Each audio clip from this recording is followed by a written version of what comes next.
За ер нь бол улс орон даяар энэ жагсаал зурлаа хийж байгаа. Бидний боломжийг хулгайлсан энэ хулгайч нартай тэмцэж байгаа энэ зүйлтэй бол би бол тэмцэх зүйлийг бол дэмжиж байгаа. Нэгдүгээр мөн энэ дорнотойгоо ээжүүдийг бас энэ бидний алдагдсан боломжийг эргүүлж олж авахын төлөө тэмцэн жагсаалд бол дэмжиж байгаа. Өөрийнхөө залууны хувьд бол тэгж байгаа. Ер нь бол энэ жагсаал цуглааныг бол манайхан бүгд харж байгаа. Ямар нэгэн байдлаар улс төрийн өнгө аястай улс төрийн хүмүүс оролцоод ирэхээр л энэ маань өөрөө харагдах нэг сонирн бол буруу тийшээ гуйлах юм асуудлууд үүсдэг. Тэгэхээр энийг бас энэ жагсаал цуглаа хийж байгаа энэ ээжүүд нь маш сайн анхаараарай. Та нарыг бол маш сайн дэмжиж байгаа шүү. Органикоор байгаарай л гэж хэлье хүсье. Нэгдүгээр. Хоёрдугаар надад дөрвөн асуулт байна. За нэгдүгээр Цэнгэлбаа дараагаас асуух асуулт. За орон нутгийн хөгжлийн сангийн хөрөнгөөр ямар нэгэн хувийн аж ахуйн нэгжийн эзэмшилтээр өмчлөлтээр байгаа газар дээр ямар нэгэн бүтээн байгуулалт хийж болох уу? Дэмжиж болох уу? Болдгийм үү? Нэг асуудал. Хоёрдугаар асуудал нь болонгууд энэ 1-2-ын 3-6 дээр эрүүл мэнд боловсрол хүү төгслийн төвд лавлгаа бүртгэлийг төхөөрөмж авна гэж. Энэ маань яг ямар төхөөрөмж вэ? Зориулт нь яг юу вэ? Энэ яг ямар зүйлийг хийх гэдэг нь энэ дээр бас нэг тодорхой мэдээлэл авах байна. 2-5 дээр бол бэлгийн замын дархлал хомсдлын болон сүрийн өрснөөс өрсөлдөн сэргийлэх тархалтыг бууруулах төсөл гэж байгаа. Энэ ямар төсөл байгаа вэ? Тэ. Нэгдүгээр, гуравдугаар. Дөрөвдүгээр асуудлын зэвдэн ус холбоотой асуудал яригдчихэж байгаа. Энэ залуус хороо бол энэ төмөр замтай холбоотой, төмөр замын бас энэ далдгаар байртай холбоотой асуудал түрүү ярьж байгаа энэ дэр байна. Ер нь бол энэ асуудал маань яг төв магистраль шугамдаа байна уу? Яг ямар юундэ байна гэдгийг яг энэ нэг ингээд инженерийн баг гаргаад ингээд нэг дүгнэлт гаргаад өгөөч. Тэгэхгүй бол одоо бүгдээрээ л нэг мэддэг юм шиг одоо тэр босоо шугамдаа байгаа л хий, тэр одоо төв шугамдаа байгаа л хий, тэр хувийн аж ахуйн нэгжтэй байгаа л хий. Энийг яг инженер хүмүүсийг яг мэрэгжлийн инженерүүдийг нь цуглуулад яг ус хангамж ариутгах татварх талаасаа яг нэг ийм нэгдсэн тийм дүгнэлт гаргамаар байна. Тэгэхгүй бол хүн бүхэн өөрийнхөө чэйжэндээ орсон амбицаараа хүн бүхэн инженер болсон юм шиг, хүн бүхэн ухаантан болсон юм шиг ингэж тайлбар мэдээлэл өгмөргүй байна. Энэ чинь инженерийн зурсан зураг төслөөр инженерүүд энийг чинь ажилтаар хийлгэсэнд ажил байгаа шүү. Тэгэхээр инженер хүн шиг энэ дээр ингэж хариулмаар байна. Энэ дээр яг тийм нэгдсэн дүгнэлт байгаа юу? Энэ гарах боломжтой юу гэдэг юм дөрвөн асуулт байна. За орон нутгийн хөгжлийн сангийн хөрөнгөөр хувийн аж ахуйн нэгжийн газар дээр барилга барьж байгаа ийм зүйл төсөвт байхгүй гэж би бодод байна. Та энэ дээр нэр заагаад асууж болох уу? Ямар барилга байгуулалт тэн дээр байна?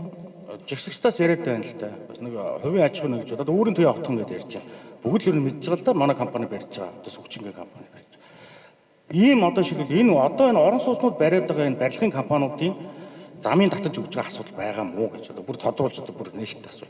Энэ дунд бол бүтээн байгуулалтын салбарт ажиллаж байгаа зөндөө төлөөлөгч нар байгаа шүү. Төлөөлөгч гэхээр л нэг хүнд нэг баалуулаад ингээд янз бүрийн байдлаар ард иргэдэд буруу мэдээлэл ингээд өгдөг байдаг асуудал баймиргүй шүү л гэдэг дээр л цэг тавхын үүднээс би асууж байгаа. Тийм хэн нэг ингээд чэйжнийхээ пангаар яриад болохгүй байх гэж ойлгож байгаа. За яг орон нутгийн одоо хөгжлийн сангаар яг тэр тухайн хувийн компани эзэмшилтээр байгаа газар дээр бид нар бүтээн байгуулалт хийгээгүй. За замын ажлууд яригдчихвэл зам өөрөө нийтийн эзэмшлийнхаа замууд. Тийм болохоор бид нар орон нутгийн хөгжлийн сангийн журам дээр байгаа нийтийн эзэмшлийн зам дээр бид нар засвар хийх, арчлах ийм бол үүрэг маань биднэрт байгаа. Тэгэхээр тэрийг л хийж байгаа. Бид нар ердөө тэр хүний хувийн газар дээр байгаа зүйл дээр очиад хөрөнгө бий болгоод тэрийг өмчт бүртгээд яваад байгаа асуудал бол байхгүй.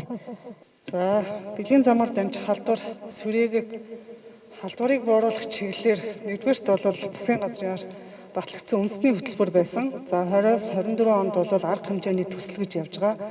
Дорнот аймгийн хэмжээнд аймгийн иргэдийн төлөөлөлтийн хурлаар жил болгон орон нутгийн төсвөр болон хөгжлийн сангаар бэлгийн замаар дамжих халдвар болон сүрийг бууруулах төсөл арга хэмжээндээр тодорхой тооны төсвүүдийг тусгаж явсан. Сүүлийн 2013 оноос хойш бол байнга орон нутгийн төсвөөс их багхгүй хамгийн дээд нь бол 50 сая 60 сая төгрөг төсвөлж ийсэн. За тэгээ энэ хүрээнд бид нар бэлгийн замаар дамжих халдварыг илрүүлэх, бууруулах, онцлох, эмчлэх, хавьтлыг судлах ийм төсөл арга хэмжээг хэрэгжүүлж байгаа.